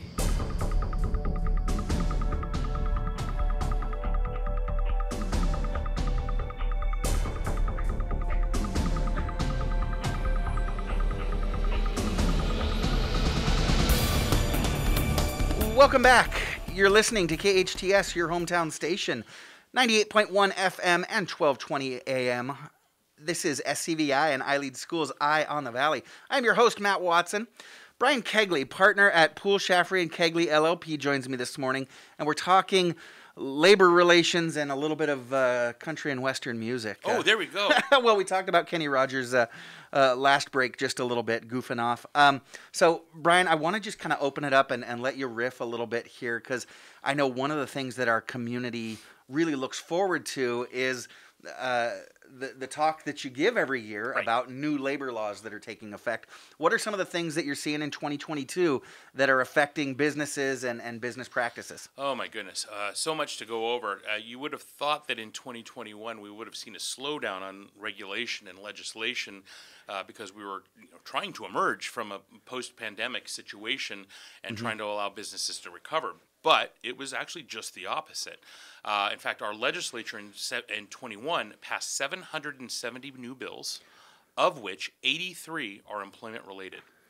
Wow. That's 83 new regulations in a single calendar year. So coming out of a pandemic, which is a huge health concern, huge employment concern, right? There's still folks that are out of work. A lot of them by choice, though, people shifting, opening up their own businesses, but I digress. as we're coming out of that pandemic and where a lot of businesses struggled, we've actually implemented more regulation on businesses and made it more difficult to do business in California? We sure have. Wow. Yes. Okay. And the problem with this, of course, is the fact that I can't even get the information out fast enough. I can't get it into the hands of business owners quickly enough because it has been such a listen, as a business owner, and for those of you who own businesses out there, I know you live this every day. I know you've heard this before, but it's like drinking from a fire hose, you know? And when massive changes take place, like SB 331 that we talked about in the last segment, these are all things where we have to shift on the fly. We have to be prepared for it. Some of the other things that come about outside of legislation, and I'll come back to that in just a minute, we get judicial decisions. We get Court of Appeals and Supreme Court decisions that come out, and we have to adapt on the fly and be ready to change our business model. 4 years ago, it was independent contractors basically being done away with in California. 3 years ago, there was a big issue regarding rounding time, and rounding is still a big issue for, you know, when people are clocking in and clocking out at the end of the day, you know, does your timekeeping system, does it pay to the minute? Or if it doesn't pay to the minute, is it rounding to the closest 3 minutes or 5 minutes or 7 minutes? Well, there's a lot that can go wrong in that. Then last year, right before the pandemic hit, we were dealing with the implementation and the limitations on making sure that meals and rest periods were up to speed and up to snuff. And so now we come out of 2021, we're heading into 2022, and there are a couple of things that the legislature is looking at, including requiring additional supplemental paid sick leave. Governor Newsom came out on Wednesday morning and said that he's struck a deal with the legislature. For those of you business owners, you'll remember this one from last year. It was passed a little bit later. It was in early February that we got passage of this, but it required business owners to pay 80 hours of supplemental paid sick leave. Now, this is time that's in addition to the mandatory sick leave under the Healthy Families, Healthy Workplace Act that was passed back in 2016. This is 80 extra hours for those employees who are ill with COVID, who choose to go get vaccinated, or who are having secondary exposure issues, meaning that they've been exposed and they have to stay home. Now, the policy behind this makes sense, right? Right. We want people to stay home. We don't want to spread this any more than we absolutely have to. The problem is when you mandate a regulation for businesses, and it will apply to 26 employers with 26 or more employees, so not uber small business, but small business. I mean, this affects my business. And it's an additional 80 hours of paid time that the employer must pay that cannot and will not be subject to the tax credits that were involved in 2021. So this is coming straight from the bottom line. And we expect that this legislation will be passed and signed into law late next week, and it will have a retroactive effect, guys, going back to January 1. It will go January 1 through September 30th. So if anybody's been ill for the last several weeks and you didn't pay them when they were out, you will have to go back and give them retro sick pay. And this becomes a struggle because when my employees aren't coming in, you know, if I've got 30, 35 employees, oftentimes that'll cause me to shut down. We've seen it. Gosh, even in larger businesses, my son used to work for Hot Topic, and they were in the news recently. This is a national chain that was having locations closed down because the employees were out sick. If we're closing down, we're not making money, but we're still having to pay our employees. Now, I don't want to just bang the drum for businesses, whether they're small or large corporations, because like you said, it is important. If someone's sick, we're in a pandemic, we need to take care of those folks, especially here in California where, gosh, it is so expensive. You know how expensive it is to live here in Southern California. And so we do need to take care of the individuals. Where is that balance, though? Or is it just that constant ebb and flow of trying to find it? Well, I mean, listen, it's difficult for me to say, and without getting political on this, this to me should be a business decision. Now, I've been advising since October 1 of 2021, right? So there was no longer a mandate under California law to provide paid sick leave. But every business owner that I talked to, every person that I said I gave this practical advice to, was they took my advice. And here's the situation. Many employees, the study in 2018 said that approximately 70% of employees are paycheck to paycheck, right? They can't afford to stay home because then something doesn't get paid, either the water bill, the electric bill, the rent, they have to cut back on food for their kids. That's not what any of these business owners want, right? And so we've come up with creative ideas. Sometimes business owners are advancing sick time, right? Hey, you may not have enough time off to take, but we want you to stay home. Why? Because if employees think that they're going to lose money, guess what they're going to do? They're going to go, oh, no, don't worry. I haven't tested positive. I'm coming into work. And guess what? That's worse. Because then they come in potentially positive. They spread the virus. They put 3 or 4 of their coworkers out. 3 or 4. Heck, we dealt with a situation in early winter, like at the beginning of December, where an entire plant had to shut down because there were 25 employees who tested positive within basically 72 hours. And it was because one person came to work sick. We don't want that. And for the most part, most businesses come up with creative ways to make sure that they're compensating their employees, and maybe they're letting their employees run a negative accrual on their sick leave. Maybe they're just simply adding additional days here and there. But to me, it should be a decision on a case-by-case basis, based upon the business, based upon the type of industry that they're in. And again, like I said, maybe it's slightly naive. Most businesses want to do good by their employees and are going to do the right thing. Unfortunately, because there are some bad apples out there, the legislature and the governor have felt that they do need to take action, and that's where this additional pay obligation is coming from. Okay. It is kind of interesting, just allowing businesses to do what they know is right and good for their business, good for their employees. Like you said, sometimes employees get taken advantage of, and I'm glad that folks like yourself are here in the community to help our businesses, but also understand the employee side of it. So I've got a couple more questions. I know you said that this is not an infomercial. We brought you in as a service to the community to make folks aware of what's going on, what's changing, what's coming up. But if folks are looking for some support, whether they're about to launch a new business or they've got a flourishing business that's rapidly growing, can you give out some contact information where they can get a hold of you and your partners? Absolutely. So I work here from my Santa Clarita office. Obviously, most of you around listening to KHTS would be in this area. So we're right at the corner of Magic Mountain Parkway and Turney Road. Been there it'll be 15 years next month, believe it or not, at that one location. I'm very proud to say that. So my telephone number in the office is 661-290-2991. You can also take a look at our website, which is poolshaffery.com, POOLSHAFFERY.com. All of my contact information, including my email, is there. I'd be thrilled to have an opportunity to speak with your business because this is what I do. I love what I do. Truly, I've got a passion for helping businesses try to stay out of trouble. And unfortunately, I cut my teeth on litigation, and I got to see what the ugly side of employment litigation is. So if I can counsel you and keep you away from it, that's going to be my successful day. Fantastic. And if you're watching us on the Facebook Live feed, producer Sarah has dropped the link in there to the firm's website. Now, we are an education show, and Absolutely. And I was actually listening to a podcast that you did about 6 months ago, where you took a little poke at public education, Brian. What is your concern with public education and what we're doing, or what we're not doing that we should be doing? I'm not shy about this. I'll share it with everybody. I knew you wouldn't be.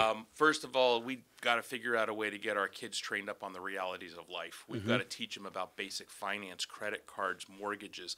They need to understand what interest is so that they can open up their eyes and go, oh, maybe it's not a great idea for me to charge that pair of jeans that's going to end up costing me $400 over time. That is my number one pet peeve, is that we have financially illiterate kids graduating. Secondarily, Maddie, when we grew up here in Santa Clarita, both of us were Saugus High School folks. Yes, sir. Everybody did auto shop. Everybody did wood shop. We all had career technical training in the school system, so we actually got to have some hands-on opportunities, and we were able to go, I like this, or holy cow, I do not like this at all. Yeah. I would rather pay somebody to do my auto work, no question. But guess what? Those opportunities for career tech are going to be so important moving forward. We don't need everyone to be a doctor or a lawyer or a CPA. We need quality, skilled technicians. And I think our schools really need to get back to those elements because they're an essential part of building a successful community and a society. You're absolutely right, and that's one of the things, we spoke earlier in the show with Dustin Lengning. He's one of our 8th grade facilitators, and if you walk into his classroom, he's got the flight simulator. He's teaching his kids to fly. He's also got a bandsaw in the classroom, not a separate place that he goes to. He's got a bandsaw. He's got 2 sewing machines. He's got a 3D printer. And it just feeds right into the acronym of our schools. You know, iLead is an acronym, and our 5 pillars are international leadership, entrepreneurial development, arts, and design thinking. And we believe that those are the 5 things that are going to help grow Santa Clarita's future leaders. Brian, I want to thank you for joining me this morning. Now, I don't know if you've listened to the show before, but we try to end each show with a little bit of fun. We play some trivia. Are you able to stick around and play for a little bit? Oh, of course I'll stay. Okay. Now you don't have to say yes because I'm pretty good, Brian. I'm pretty good. I mean, I too have multiple degrees from a state university. So he got you there. if you're willing to stick around, let's go ahead and do this. We've got super lawyer Brian Koegle kicking it with us here in the studio. This is SCVi and iLead Schools Eye on the Valley. I'm Matt Watson, and this is your hometown station, KHTS. Santa Clarita now has its first respiratory treatment center, RenewMed. Whether you've got COPD, COVID complications, asthma, or emphysema, you no longer have to drive out of our valley for treatment. RenewMed is a comprehensive outpatient rehab facility. Along with respiratory treatment, RenewMed's multidisciplinary team includes physicians, respiratory, physical, occupational therapists, and social service professionals. Experience a new kind of therapy. RenewMed on Lyons Avenue, just north of the 5. Visit RenewMedSCV.com. That's RenewMedSCV.com. If you need help at home or at the office, call Made For You. Made For You is a locally owned, bonded, and licensed cleaning service with over 20 years of experience. All employees are vetted for your protection. No need to buy products or equipment. The Made For You staff comes complete with everything needed to make your home or office cleaner than ever. Hire Made For You one time, as needed, or an ongoing basis. No room is off limits. Laundry and ironing services are also available. Call Made For You for a free estimate. 255-2922. That's 255-2922. SCVi is a tuition-free TK through 12 charter school that gives your child boundless opportunities to think critically and imagine freely. We offer a customized learning program built around your child's unique interests and strengths, with the only international baccalaureate program in all of Santa Clarita. Our approach keeps students and families in step no matter where your learning is taking place. Be empowered to make your mark on the world at SCVi. To take a tour or enroll now in our one-of-a-kind program, visit iLeadSantaClarita.org. iLead Schools, free to think, inspired to lead. Healthcare can be difficult if you're underinsured or have Medi-Cal. Samuel Dixon Family Health Center can help. Services are available on a sliding fee schedule. The mission of the Samuel Dixon Family Health Center is to give the Santa Clarita Valley access to affordable, quality primary care. There are 3 locations to serve you: Canyon Country, Newhall, and Valverde. Go to sdfhc.org for more information and to find the location most convenient for you.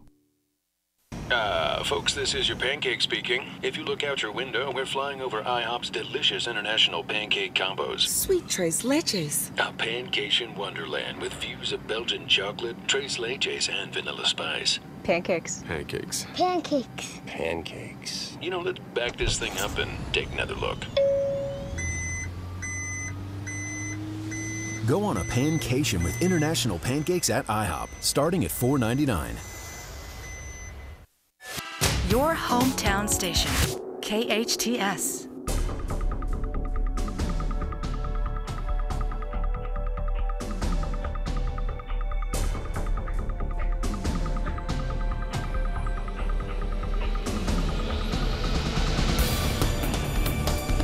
Welcome back. You're listening to KHTS, your hometown station, 98.1 FM and 1220 AM. This is SCVi and iLead Schools Eye on the Valley. I am your host, Matt Watson, and I've got Brian Koegle from Poole, Shaffrey, and Koegle LLP with me this morning. But now it is time for Big T's 5 Minutes of Fame. Well, we ain't got no Big T this morning. Big T is in Arkansas this morning on a hunting trip. Can you see it, Brian? I can see it. All that camouflage, smothered in pig pheromones, up in a tree, just waiting for lunch to stumble by. Yeehaw. Oh, jeez. Pig suey. But anyways, Big T is not an irresponsible man. He did call in a sub, so please welcome to the show Scott Watson. Scott is a 2018 graduate of Saugus High School, where he served 2 years as an ASB executive officer. He also served on the William S. Hart District School Board of Directors as the student representative during his senior year. He's also a graduate of UC San Diego class of 2021, magna cum laude, by the way. That's right, in just 3 years. This kid is killing it. He currently works as a legislative correspondent for Congressman Mike Garcia and has already announced his candidacy for the White House in 2062. Like Big T, I would like to say that Scott, you're Grandma's favorite, but we all know that goes to Grandma's firstborn grandchild, Rebecca. But anyways, Scott Watson, welcome to the show. Well, geez, that might be the nicest my uncle's ever been to me since he needed a ride home from LAX. True story, true story. Well, Scott, you've listened, and I know you know the rules, and you're gonna have to play judge, jury, and executioner here this morning. For those of you listening at home, well, the rules are Scott's gonna throw out some trivia questions for us, and Patty and Brian and I are gonna buzz in. We're gonna buzz in with our names now because Patty and Maddie sound very similar. I go by a pseudonym, and so I'll be calling out Frogger, all right, Scott? But those of you at home, you've got a significant advantage. You don't have to hit your buzzer. You don't have to shout out your name. You just shout out the answer. I'm going to keep the score among the three of us here in the studio, but you keep score at home, and well, shoot, let's see if you can beat us. Patty, I believe, you're the reigning champ. Whoop, whoop. Yes, sir. You took Engineer Andrew and I last week, but let's see how you do this week. All right, Scott, man, let's do this. All right, well, like my dad, I'm going to kick it off with a fun fact. But I'm actually going to do it in the style of a dead guy birthday of the day as a tribute to the great Petrus and Money show. All right. So today's dead guy birthday of the day is Jackson Pollock. The famed American abstract and expressionist painter from the 20th century was born on this day in 1912 in the town of Cody, Wisconsin. Rip. And a little fun fact, so everybody knows Jackson Pollock was one of the greatest 20th century painters. Yep. But he was also apparently a notoriously crazy alcoholic that when at bars, men would buy him drinks just to see what kind of antics he would get up to. Now, keep in mind, Jackson Pollock used to dance around an empty warehouse with wet paintbrushes and buckets of house paint to create these crazy masterpieces. And he did that while sober. So in those guys' defense, I'd want to see what he was like after a few tequila shots, too. All right, Sounds like a fun guy. Well, Seriously. Let's remember that this is a school show. All righty. All right, we'll move on to trivia. Yeah, let's let him rest in peace. First question of the day. All right. When Soviet Premier Nikita Khrushchev visited the United States in 1959, he had just two requests: to visit Disneyland and to meet which iconic Western film actor? Frogger. John Wayne. That is correct. I would have guessed that, too. Good call. All right, next question. Who was the first black man to win the Academy Award for Best Actor? Brian. Sidney Poitier. That is correct, for Lilies of the Field in 1963. Nice pull. Rest in peace. Next question. Which popular 20th century beer had the slogan, "The beer that made Milwaukee famous"? Frogger. That would be Old Milwaukee. That is incorrect. Brian. Pabst Blue Ribbon. That is also incorrect. I know nothing, so I'm out. The correct answer is Schlitz beer. Schlitz beer is the beer that made Milwaukee famous. And Scott, if you ever want to hear a terrible and long joke, ask your grandmother about Schlitz beer. I will definitely never do that. So thank you. Frog, I'll remind you, it is a school show. Right. Yeah. Next question. Who was the first female Supreme Court justice? Brian. Frogger. Brian. Sandra Day O'Connor. That is correct. Fix. Moving on. This guy's got 3 powdered wigs in his closet. All right, moving on. What does the Latin phrase amicus curiae mean? Brian. Friend of the court. That is correct. Wow. Amicus curiae briefs for Supreme Court cases. All right, here's a little local trivia for you guys. All right. What was the year in which Saga Speedway hosted its last race? Frogger. Frogger. I'm going to go 1997. That is close, but no cigar. Brian. 1996. That is also incorrect. Patty, 1998. That is incorrect. No! The correct answer is 1995. That was my birth. Its last year in operation. I was born that year. I should there. Shoot. I'm going to call shenanigans on that one because I'm pretty sure it was 90. Gosh darn, I was sure it was 96. We'll Google it. We'll fact check. Yeah. All right. Fact check our judge. All right, you guys do that. Next question. Which legendary African-American comedian turned down the role of Bubba in the 1994 movie Forrest Gump? Patty? Frogger. Patty. Was it Denzel Washington? That is incorrect. Frogger? Denzel Washington is hilarious, by the way. But I'm going to go with Eddie Murphy. That is also incorrect. Brian? Richard Pryor? That is also incorrect. It was actually a young Dave Chappelle that turned down that role in 1994. Wow. That would have made that movie a lot funnier. That really would have. Especially the combat scenes. And rated R. Yes. All right, next question. Which 1984 hit album prompted Tipper Gore, wife of then-Senator Al Gore, to create an organization of parents? Frogger. I believe it was Nasty as They Want to Be. That is incorrect. That is not the correct album. I can go ahead and finish it. Please. Music industry to add explicit labels onto albums, and bonus points if you can also name the specific song. Oh. I'm out. It's music. I'm out. Yeah, I'm out too. Sorry. The correct answer is Purple Rain by Prince. That is the name of the album. Get out. I know the song. We're not going to bring it up. Yeah. Brian knows the song. Rest in peace, Prince. All right. We got time for about 2 more quick questions, Scott. All right. What does the acronym VHS stand for? Brian. Oh, shoot. I just totally blanked. I'm out. Anybody else? Yeah, no. I got nothing. One more question. Video home system. The last question. Which player for the Chicago Cubs saved an American flag from being burned at Dodger Stadium in Brian? He's the only non-Dodger to be honored with a Dodger bobblehead. That's Rick Monday. Yep. That is correct. All righty, Scott, man, we got to wrap it up. I will point out that he called my name, but that's okay. Oh, did he? He did. All right. Well, but you won it. Brian, you got it. But Brian, you took the day anyways in a defensive battle today, low-scoring game. Brian, you took it 3-2 to nothing. We do have to wrap up. Scott, great debut, man. I think the old man is going to regret taking the week off. We'll have to do it again real soon. I'd like to thank SCVi educator. I'd like to thank SCVi educator Dustin Lengning, partner at Pool Shaffery and Koegle, Brian Koegle, Scott Watson, producer Sarah, engineer Patty, and thank you for listening. Join us again next week and every Friday, 8 to 10 a.m. I am Matt Watson, and this is SCVi, and I lead Schools Eye on the Valley on your hometown station, KHTS.